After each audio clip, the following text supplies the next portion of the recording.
తిరుమల శ్రీ వెంకటేశ్వర స్వామి వారిని నగర TDP MLA Bhanuprakash దర్శించుకున్నారు. వీఐపీ విరామ సమయంలో కుటుంబ సభ్యులతో కలిసి స్వామివారి సేవలో పాల్గొని మొక్కులు చెల్లించుకున్నారు.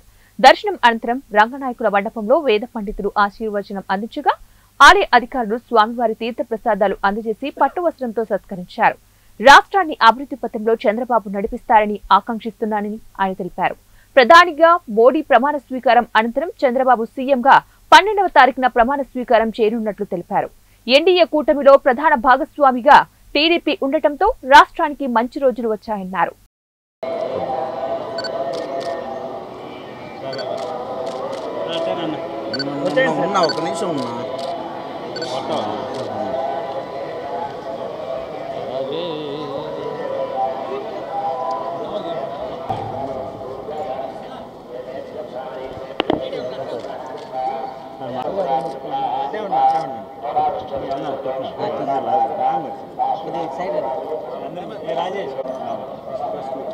ఇవాళ యావత్ ఆంధ్ర రాష్ట్రం కూడా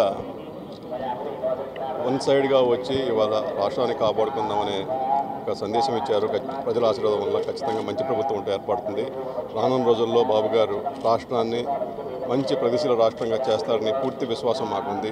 ఎందుకంటే మనం చూసాం, గతంలో కూడా ఆయన చేసిన చరిత్ర ఉంది. హైదరాబాద్లో కానీ, ఇంతకుముందు ఆంధ్రప్రదేశ్ని కానీ, మళ్ళా గత 5 సంవత్సరాలు, ఇంతకుముందు 5 సంవత్సరాలు కానీ బాగా చేశారు. ఈయన అది మళ్ళా పునరుక్తిగా అవుతుందని భావిస్తూ ఉన్నాం. ఖచ్చితంగా మంచి రాష్ట్రం కింద తీర్చిదిద్దుతారు.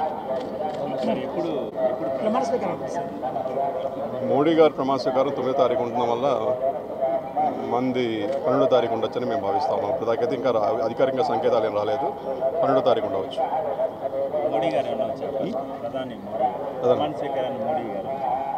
ఇవాళ మనం చూసాం, ఇక్కడ రాష్ట్రంలో కానీ అక్కడ భారతదేశంలో కానీ ఎన్డీఏ కూటమి బ్రహ్మాండమైన విజయం సాధించింది. ఖచ్చితంగా తెలుగుదేశం పార్టీ ఎన్డీఏ కూటమిలో కూడా పెద్ద భాగస్వామ్యం తీసుకొని పోతూ ఉంది.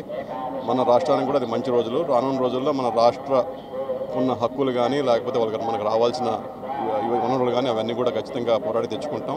ఇవాళ మన అనుకూలమైన ప్రభుత్వం పైన ఉంది కాబట్టి ఖచ్చితంగా మనకి కూడా సానుకూల మంచి మన భవిష్యత్తు తీర్చుకోవడానికి మంచి ఇది పరిణామం అని చెప్పి భావిస్తాం.